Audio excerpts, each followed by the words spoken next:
Are there rides you should avoid in Disney World? The rides we're talking about today might be fun for some, but they're absolutely nightmares for others.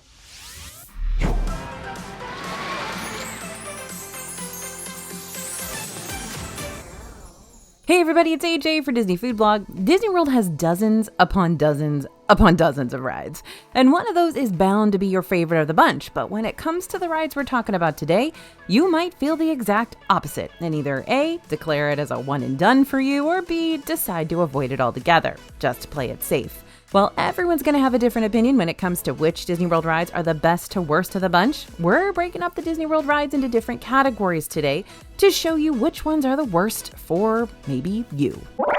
Gonna have to pack an extra pair of patient pants today because these Disney World rides will demand that extra patience from you. There are a few different types of rides at Disney World. There are the short wait, short duration rides like Dumbo the Flying Elephant in Magic Kingdom.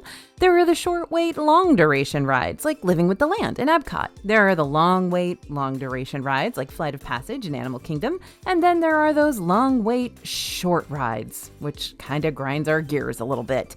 Now these rides are cute and fun, but did we really just wait an hour for a 1 to 2 minute experience? Feels a little extreme. Magic Kingdom has a few rides like this, short yet popular enough to make you wait forever and a day just to ride them.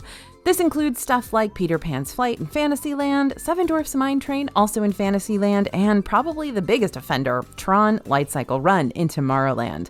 Super fun rides and highly detailed, but you blink and you miss them. That's also the case with Navi River Journey in Animal Kingdom. Don't let the slow-moving boat ride fool you. The line for this thing can get really, really long, and yet the ride itself is only half the length of It's a Small World in Magic Kingdom. Maybe it's not quite fair to call some of Disney's most popular rides also some of the worst, but I think it can get into that territory for a lot of folks, just out of spite, because these rides demand that you dedicate a good chunk out of your expensive park day to wait in line, only to feel like they end before you really even get started. So what's the best way to experience these long wait, short duration rides without growing to resent them? First and foremost, you gotta wake up. I know I've said that in DFB videos a lot in the past already, but the truth doesn't stop truthin'. The earlier you can get to the park, the earlier you can get in line for these more popular rides and get ahead of any other families who decided it was a better idea to hit the snooze button that day. For the record, I am constantly on both sides of this equation as both the rope tropper and the snoozer. So if you decide to get the extra Z's, just know that I get it. Now, those who are staying at a Disney-owned hotel during this trip will have the added early theme park entry benefit, which is going to let you enter the parks on any day 30 minutes before they officially open to the general public, meaning you'll have the chance of getting ahead of even the rope droppers for the day. Just keep in mind that early theme park entry at Magic Kingdom will only give you access to a handful of rides, which includes the ones in Fantasyland and Tomorrowland, except for Tron Light Cycle Run. That being said, in the case for Tron, you will still be able to get in line for the ride during that extra 30 minutes of time, but you just won't be able to board the ride until the park is officially opened. Now, you can also use this extra time to get in line and actually ride Peter Pan's Flight and Seven Dwarfs Mine Train, which will both be up during the early theme park entry time. It's up to you how you spend those 30 minutes. And if you're going to be staying at a deluxe level Disney resort during this next trip, then you'll have the added extended evening hours benefit at select parks on certain nights, giving you the chance to stick around the park for an extra 2 hours after everybody else has to leave, which could be a great opportunity to get into ride lines that are way shorter than you're ever going to see them during regular park hours. You might also want to splurge on Disney's premium skip the ride line services, lightning lanes, so that you don't have to stress over waiting in line for these rides in general. Now we have a whole free PDF, which you can grab right now by scanning the QR code you see on the screen, that not only tells you all about how lightning lanes work in Disney, but also some of the best practices for getting the most use out of your lightning lane purchase.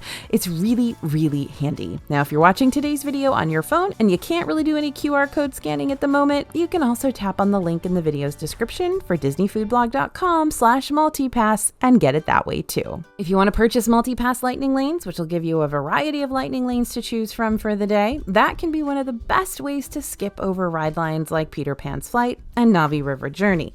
But in the case of Seven Dwarfs Mine Train and Tron, you will need to purchase single pass lightning lanes for either or both of these rides, which means you'll be paying an a la carte price per person per ride through. I know. It is very confusing at first, but I promise you the free PDF helps lay it all out there for you. Not to mention, once you start to work with the service, it'll get easier the more you mess with it and study up on it ahead of time. That's why you're here in the first place, right? Right. Yeah, it's cute until it's not. If you're the type of person who hears a catchy song and then proceeds to have said catchy song in your head for the rest of your life, then you may want to avoid these Disney World rides because they will, without a doubt, be the worst earworm that refuses to wiggle out. Ride number 1 is, of course, It's a Small World, a classic, no doubt, but if there's one complaint we hear about this ride above all the rest, it's that the It's a Small World song will latch onto your brain and keep it in a chokehold. That being said, this song is iconic, no doubt. It was first introduced to the world during the New York World's Fair back in 1964, so it's hard to really hate on it when it means so much to so many and for so long. Not only that, but just recently Disney added the original last verse that was never included to the It's a Small World ride for both Disney World and Disneyland's final ride scenes. According to Disney, this decision was meant to add to the attraction's legacy and further emphasize the song's meaning. So maybe you do want to get this song stuck in your head after all. Ride number 2, Journey into Imagination with Figment. Yep, one little spark is all it takes to get your brain firing up the entire song for Journey into Imagination with Figment over at Epcot. The ride itself is whimsical and wacky and a little unsettling at times, more on that later. But when I tell you the imagination chorus is one that becomes the vocal tick for me for weeks on end, I mean it. It can be a little too catchy. While parts of the song are sung throughout the whole ride, Figment really belts it out during the ride's finale, which is all it takes to cement it into your head for good. For the most part, Disney World's rides are extremely unique when you pit them up against an average theme park. I mean, how often are you going to have your roller coaster track ripped apart by a Yeti, or get launched into space while a randomized 80s tune blares in the background, or travel through a giant golf ball size looking structure to learn about the evolution of communication? When it comes to unique, Disney's got the blueprints, but Disney's also not a stranger to adding rides to their parks that are a little more theme park typical, especially over in Magic Kingdom. Sure, these rides are still great for younger kids, and yes, they still have that charming Disney theming to make them a little more whimsical and immersive. But all in all, these could give you a whopping sense of deja vu because yes, you more than likely have ridden a version of them before. I'm talking things like the triple whammy aerial carousels. Magic Kingdom has 3 aerial carousels: Dumbo the Flying Elephant in Fantasyland, the Magic Carpets of Aladdin in Adventureland, and Astro Orbiter in Tomorrowland. Each of them has a different design, but they all achieve the same goal. They just go around in a circle in the air a few times before landing you gently back on the ground again. Dumbo is a Disney classic, so if you have to pick one of the 3, I'd say that's probably your go-to, though Astro Orbiter goes much higher in the air, giving you a look out across Magic Kingdom, which might be a whole lot more thrilling for older kids. And as for the Magic Carpets of Aladdin, go on it if you have time, I guess, or go on it if you've got the world's biggest Aladdin fan in your party, but like I said before, it's basically the same as the other 2 rides, just Magic Carpet themed, with a spitting camel thrown into the mix too. That said, sometimes Aladdin and Jasmine come out right when the park opens and ride the Magic Carpets, which is very, very cool. So if you do have that giant Aladdin fan in your family, maybe get their ride at Rope Drop and see if they come out. Then there's the regular carousel, Prince Charming Regal Carousel, which is a gorgeous ride with incredible backstory and pretty carousel-sounding Disney tunes played throughout the ride. But if you've ever been on a carousel before, this isn't going to be much of a different experience. It's just situated in Disney behind Cinderella Castle. It's very, very, very old. And beyond that, it's pretty run-of-the-mill. Now, let's talk about those spinny rides like the teacups. These are basically the same thing you're going to see at amusement parks and carnivals and state fairs. They're everywhere. So if you don't get the chance to ride Mad Tea Party in Magic Kingdom, you're bound to find a very similar version of the ride somewhere else outside the Disney bubble. Now again, you don't need to skip all these rides because kids might really, really love them and feel safe on them. But if you're looking for the way more unique rides of Magic Kingdom, then definitely prioritize those first, like Peter Pan's Flight, for instance, or The Many Adventures of Winnie the Pooh, or, I don't know, maybe the People Mover? Yes, as the president of the unofficial People Mover fan club, this will not be the first time you hear about that ride today. It's my presidential duty to mention it as often as humanly possible, even in the Worst Rides in Disney World video. Now, once you're done seeing the really unique stuff of Magic Kingdom, or if the more unique stuff has too long of a line for now and you'd rather wait until all those main queues drop down a bit, you can backtrack to the cookie cutter ride designs when you need a little extra filler in your day that won't project as long of a wait time on average, just to keep the good times rolling.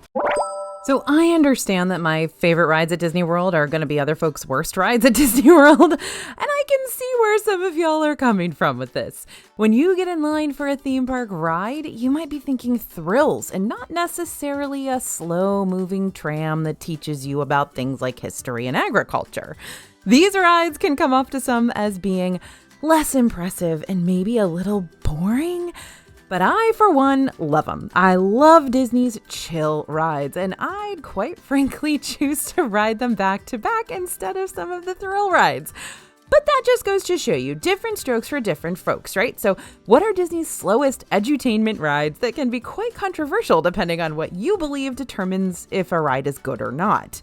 Epcot's got a lot of them. The iconic Spaceship Earth Dark Ride is impressive on the outside, but the entire ride-through is a slow-going exploration of communication through lots of different animatronic-driven scenes. Now, there is a more interactive element during the conclusion of the ride where you get to choose your own future, but I will admit, I love this one, and even I've dozed off during it a time or two just because it's dark and slow and cool, and Dame Judi Dench's narration is like a warm blanket. Now, there's also Living with the Land inside the Land Pavilion. This is a slow-going boat ride that's going to take you through Epcot's personal greenhouses. I don't know, I always feel somewhat inspired after this ride, like I want to go back home to Texas and start up a garden or something, which would be a whole lot easier if it wasn't like 150 degrees where I am right now. But kids might not be as impressed, and they might feel more tempted to stand up and try to touch the water. Which, hey, don't do that or else the ride's gonna have to stop, and nobody wants that. And you'll also probably be made into a viral TikTok. And of course, I've got to go back and talk about my beloved People Mover over in Magic Kingdom. And if you too are part of the unofficial People Mover fan club, then welcome. Let's get the meeting started.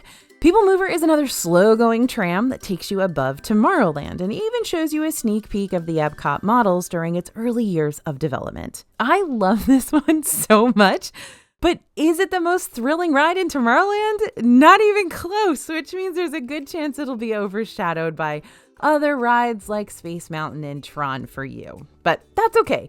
That just means a shorter People Mover wait for you, which also means getting back in line for it immediately after you get off, which I have done while admittedly wearing one of our People Mover fan club t-shirts from the dfbstore.com website just to show my true dedication to this ride. Now, if you do the same, please take a picture and tag our socials so we can see our fellow club members. But like I said before, if your family is visiting Disney as a bunch of thrill enthusiasts, then these rides probably don't need to be at the top of your proverbial totem pole. Now it's time to do a 180, from the chill to the very much less chill. Disney's variety of rides is impressive, but what's quite possibly the most impressive part about them is how Disney can still pack in the thrills without being too intense. That being said, some of Disney's thrills are accomplished through height. So while they're not going to do anything too wild, like slingshot you up in the air or make you bungee jump off a bridge or anything, they will still manage to get you pretty high up there, which is not the best for folks whose knees turn to jelly, even when they're looking out across their hotel balcony. Here are the top Disney World rides that could throw you for a loop if you have a fear of heights. Tower of Terror at Hollywood Studios. This is probably the best example of the worst Disney ride for those who are afraid of heights, because the whole premise of this ride is that your elevator gets struck by lightning, which will make you plummet repeatedly up and down the elevator shaft at the Hollywood Tower Hotel until the Twilight Zone relinquishes you or whatever. While the drops will vary in intensity, you'll at least experience one that'll open up the elevator doors and have you get a good long look across either Hollywood Studios or the parking lot so that you can see how high up you really are before making you plummet. Second, Tiana's Bayou Adventure at Magic Kingdom. So remember how I mentioned before that Tiana's Bayou Adventure has a 50-foot drop? Yeah, if getting soaked isn't enough to make you think twice before going on this ride, then maybe that finale drop will put the nail in the coffin for you. 3, Astro Orbiter at Magic Kingdom. Sure, this aerial carousel still has the same carousel mannerisms as Dumbo and the magic carpets of Aladdin, but you're still spinning around and around in the air and getting a good bird's eye view across Magic Kingdom, because don't forget, you got to take an elevator up to even get on this ride. So it's like People Mover is on the second floor, Astro Orbiter is on the 3rd floor, right? That's kind of the vibe here. For Expedition Everest at Animal Kingdom, the fact that this roller coaster takes you through and around and down a forbidden mountain probably already tells you what you need to know about the height of this one. Looking out across Animal Kingdom is gorgeous when you're scaling the mountain, but it can be pretty intimidating for some. And yeah, that drop is going to be almost double what you'll experience for Tiana's Bayou Adventure, taking you speeding down the mountain at 80 feet rather than just 50. Also, soaring around the world at Epcot. This is one that a lot of people afraid of heights get really nervous to ride.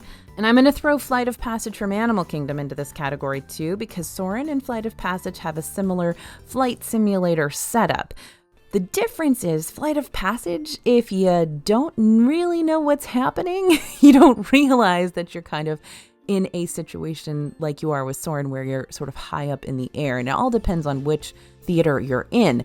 But Soarin', it's very clear to you that you are going way up in the air, and it can be very nerve-wracking for people who are scared of heights. So while you're not going to be doing any thrilling track maneuvers or big mountain plummets on either of these rides, your seat will be lifted into the air to make both of these experiences feel like you're really flying. I'd also like to throw the Disney Skyliner into this list real quick, because I totally consider that a ride still, a free Disney ride even. Now, while it's not technically built for thrills and is more of a transportation method to get you from your hotel to the parks and back again, those Skyliner cabins still travel across a wire at 60 feet in the air. So if that's going to make you nervous to use this mode of transportation while you're on property, then you probably want to avoid staying at a hotel along the Skyliner route, like Art of Animation, Pop Century, Caribbean Beach, and Riviera Resort, especially since the Skyliner is going to be one of your main ways to get around if you do. So basically what I'm trying to say here is not to flat out ignore these rides, because they're a blast if you can manage them. But what I'm trying to say is know yourself and know your limits. In a video we released not too long ago on the channel titled 5 Things You Should Always Do in Disney World, I talk about how Disney is a great place to try new things, even if they scare you a little, just because this is going to be a safe environment to do that. Even if you try getting in line for Tower of Terror and then back out at the last minute, cast members will never force you to do something you don't want to do. Unless, of course, the ride's already in motion. So if you want to make a break for it before you board, cast members are going to point you toward an exit elevator that's way less susceptible to lightning strikes, just so you can get safely and slowly back to the ground again. And again, every single Disney World ride that's a thrill ride, quote unquote, has what they call a chicken exit. So even if you want to go through the ride line with your family and then not ride, you can absolutely do that. I've done it a bunch of times. So don't force yourself to do something that's going to make you spiral and panic, because Disney has tons of rides that don't have the height factor involved, and you're still going to love them. But also consider maybe taking a small step out of your comfort zone just to give some of these more thrilling Disney rides a shot. Okay, you knew this one was going to be in this video. Here we go. It's a Code V. Nothing can soil the experience of a ride quite like getting off of it and feeling like you need to hurl, right? Okay, so Disney's Spinny rides are some of the worst offenders for that, especially if you try to attempt Barf Alley. Barf Alley is what I call World Discovery in Epcot. It houses back-to-back Spinny rides, including Guardians of the Galaxy, Cosmic Rewind, and Mission Space. So if you go on the Mission Space Intense Orange mission, you're going to be spun around like one of those Gravitron carnival rides that spin you so fast you stick to the wall and can't move. Only you'll be in a tight little pod and sitting down trying to run a mission to Mars. The green, less intense mission is not spinny, but it's still screen-based, which can throw off someone whose head and stomach really hate those screen-based attractions. It's also a little claustrophobic in there, not gonna lie. Meanwhile, over at Cosmic Rewind, there's no way to escape the spins, but it's not quite as intense. While the spinning on this ride is less about making you dizzy and more about giving you the chance to see everything going around the coaster show building, it still spins you regardless. So, you take one spinny ride and go on another spinny ride, and you might just have to use those provided barf bags that Mission Space keeps handy. Yeah, Barf Alley knows it's Barf Alley, so just make sure you're pacing these rides out to give your stomach and head a little break, and maybe pregame your Barf Alley visit with some anti-nausea meds before you start your day in the park, just to give them time to kick in. Beyond the spinning rides, though, those who have motion sensitivities when it comes to screen rides are going to have to watch out for stuff like Remy's Ratatouille Adventure and Soarin' in Epcot, any of the Star Wars themed rides in Hollywood Studios, and Flight of Passage in Animal Kingdom, and Mission Space. Again, just please watch out for Mission Space. And when it comes to screen rides, make sure you're not riding them on a full stomach or an empty stomach, because that can make your experience worse either way. I like to use the swimming rule of thumb and wait 30 minutes after a meal before going on any rides that might threaten to make me a little bit queasy. Oh, and let's not forget about the rides that'll crack your spine. I'm talking about those coasters that are a hoot and a holler but can jostle you in a way that makes you feel like you'll never quite stand up straight again. Like Space Mountain in Magic Kingdom, or Expedition Everest in Animal Kingdom, or Rock and Roller Coaster in Hollywood Studios, which is my worst offender. And it's hard to avoid being shaken around like a rag doll on these types of rides, but if you want to attempt to smooth out your ride through, at least by a little bit, sit towards the front of the train versus the back. The back of the coaster always gets the brunt of the acceleration after the first half of the ride vehicle goes speeding down the track, causing the ride to feel faster, but also a lot bumpier too. While some folks love that extra intensity, some of us can definitely live without it, which is why you might want to try requesting a front row seat with a ride cast member before you board. Keep in mind that if a cast member is able to fulfill your request, you'll more than likely have to wait just a little bit longer until the row you want is freed up. Now, a quick note on Expedition Everest. Even with a front row seat, you might still find yourself with a few issues during that backwards section of the ride. So after you see that broken track and you go backwards really, really fast, that's when the front seat suddenly becomes the back seat. Know what I'm saying? Okay. Another one to worry about on this particular score is going to be Big Thunder Mountain Railroad. That one's going to knock you around a whole bunch once it comes back in 2026. So wildly enough, Disney really only has 2 Super Soaker attractions that'll leave your clothes feeling 5 pounds heavier once you get off, and you definitely don't want to wear new jeans. The first is Kali River Rapids in Animal Kingdom, which is a family river raft ride that twists and turns throughout an Asian jungle. And the second is Tiana's Bayou Adventure in Magic Kingdom, which is a log flume where you'll help Tiana gather up members for a critter band who will be performing during a big celebratory Mardi Gras party that Tiana herself is putting on for the town. Now, when it comes to Kali River Rapids, honestly, I've ridden that ride and come off of it unscathed more than once, but Tiana's Bayou Adventure can be a little less forgiving. Basically, you're always going to get a little bit wet on Tiana's, and on Kali River Rapids, sometimes you won't get wet at all, sometimes you will get absolutely drenched. Water rides are great when it's hot out and you're looking for a quick way to cool down, but they also mean walking around in squishy socks and shoes and damp unmentionables that could lead to some rather uncomfortable raw spots the more you walk around. Not always ideal, but that's why it's a good idea to pack an extra pair of clothes or at least socks, just in case you want to switch into something dry after taking the plunge. Just make sure you've also got a separate bag where you can keep your stuff stored in the meantime. I always bring those big freezer plastic bags. Now, if you're really concerned about this, you can also rent a locker at the front of the park so you don't have to carry your wet clothes with you for hours on end. But again, this is a little over the top planning. Most of us don't, worry about that. We just get wet and we dry off. But that does remind me that something you do want to think about when you go on these water rides is your stuff, right? Because if you're going to get soaked, your bag is going to get soaked. So you can always rent a locker to put your bags in. Kali River Rapids has some extra lockers back there that you can rent. But again, my go-to is always going to be plastic bags. I always put all my electronics into plastic bags. Maybe jewelry that you don't want to get wet, stuff like that can go in plastic bags and then go in your regular park bag, and you should be good to go. Now, should you ride these at the start or the end of the day? Very good question. In the middle of the winter, it's pretty much chilly all the time in Orlando. And by chilly, I mean in the 50s and 60s. But water rides can still make you feel real cold if you get off in that type of weather.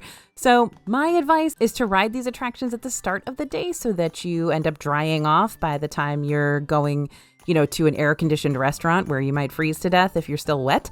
But you can also ride them right at the end of the day and then go home and, shower or change or whatever.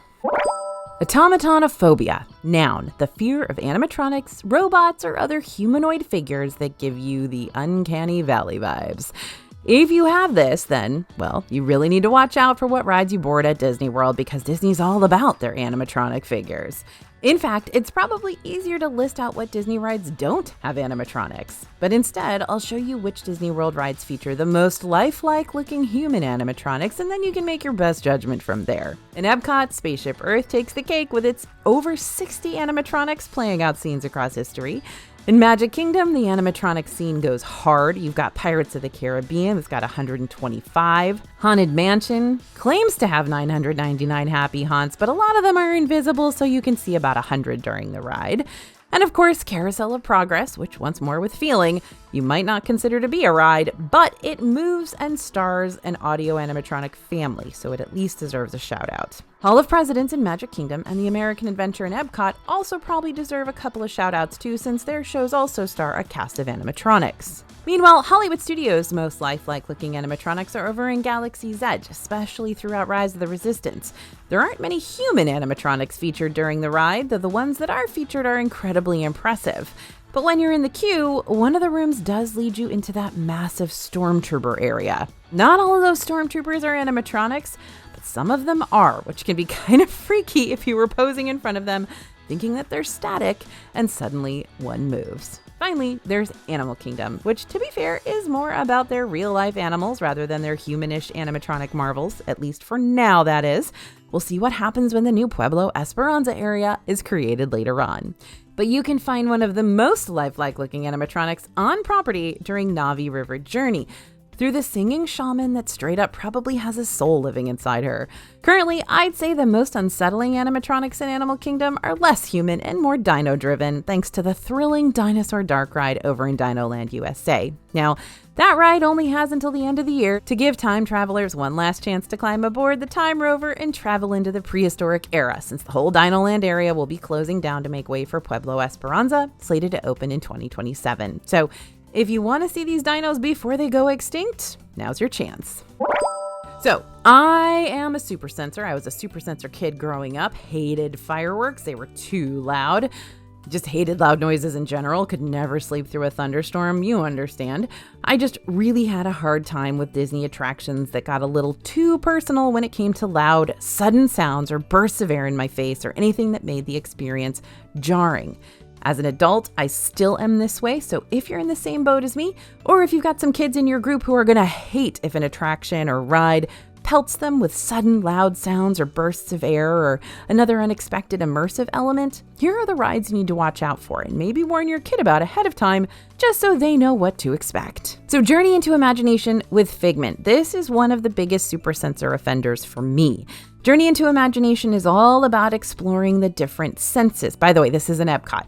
So it makes sense that the dark ride would want to mess with your 5 senses, just to prove its point. And that means you're going to have to endure things like a dreaded skunk smell, a disorienting train sound, and a blast of wind and sound and light in your face at the very end before the grand finale is revealed.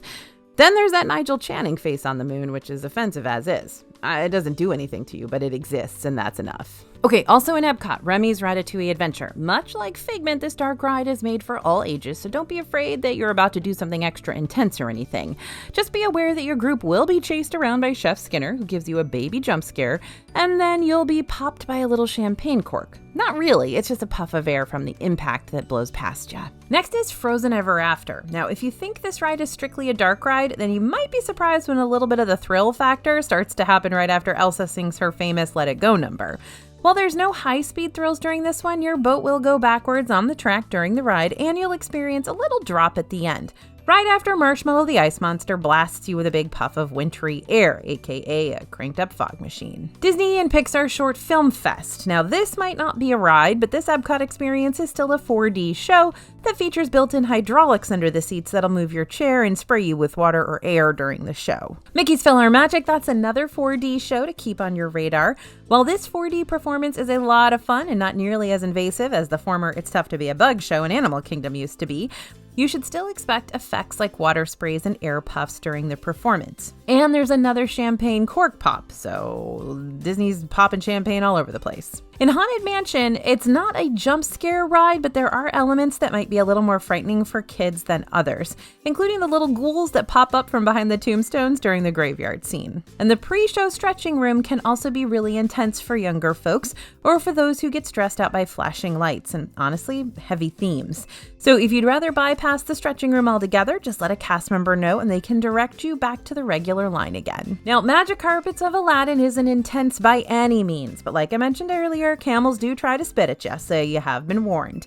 And Pirates of the Caribbean, much like Frozen Ever After, has a slight drop at the beginning of the dark ride that could throw kids into a little tizzy, but I promise you, after that tiny hill, the rest of the ride is smooth sailing, which is probably more than we can say for the pirates themselves. Now here's a ride we haven't had the chance to discuss today, Mickey and Minnie's Runaway Railway. Generally pretty unoffensive. But similar to Remy, Runaway Railway is a trackless dark ride for all ages featuring a few 4D elements. I wouldn't say that any of those elements are highly offensive, but you do get a little shock from Goofy there at the very end, which is just a quick seat vibration and nothing actually shocking. Not like they give you at the Simpsons ride over in Universal Studios Florida, but that's a whole other topic for a different day. Toy Story Mania in Hollywood Studios is a blast, quite literally. While the main goal for each of those interactive blasting games is to rack up as many points as you can as quickly as possible, some of those point triggering options do trigger blasts of air in your opponent's direction as a very quick means of distracting them. This doesn't happen constantly, but it does happen, especially when you activate some of those specialty targets. Now on Dinosaur in Animal Kingdom, nothing's going to reach out and grab you, but this is probably the attraction that can be the most intimidating for younger kids, since you're literally going to be chased by a towering Carnotaurus. There's a lot of bright lights, a lot of darkness, a lot of sounds, and some definite jump scares. I can't ride this ride without covering my ears and closing my eyes, literally. And let's head over to Flight of Passage, also in Animal Kingdom. Even as a SuperSensor, I love Flight of Passage, but just keep in mind that the seat setup is different. You'll be sitting motorcycle style during the duration of the ride, and the seating is meant to feel like you're flying on the back of your own Banshee. So you'll feel the vibrations for linking to your Banshee, and you'll feel its wings flap, and you'll feel it breathe. It's not unpleasant, but it is different, especially when it comes to that safety bar that'll come up behind you like a scorpion tail and press behind your back. Just be sure to sit up a bit straighter and don't lean too far against the handrails if you want to make sure you're not getting squished during the ride. Something else I like to do, this is a super secret, is I puff out my stomach with a lot of air right when the thing comes up to my back. And then once it locks into place, I let the air out, so I have a little extra room there around my tummy. Now, Tron Light Cycle Run has a similar seating arrangement where you sit on it bike style and have back and calf restraints. But if you don't want to ride the coaster that way, or you don't think you'll be able to, Tron does have a limited amount of seats that sit forward in a classic coaster style. You just might have to wait a few minutes longer for them to come back around the track for you. Ah, yes, it was the best of rides, it was the worst of rides, but the most important takeaway here is that we covered all of these Disney rides together, so you know what to expect from some and you know what to avoid with others. Be sure to check out some of our other Disney World specific ride videos next, like our best ride tips for Magic Kingdom, to help get you started when it comes to planning out your park days. And don't forget to pick up our free Lightning Lane guide. I promise it'll be super helpful over at disneyfoodblog.com/multipass. Thanks for listening, everyone, and thanks for watching. As always, this is AJ for Disney Food Blog, and we'll see you real soon.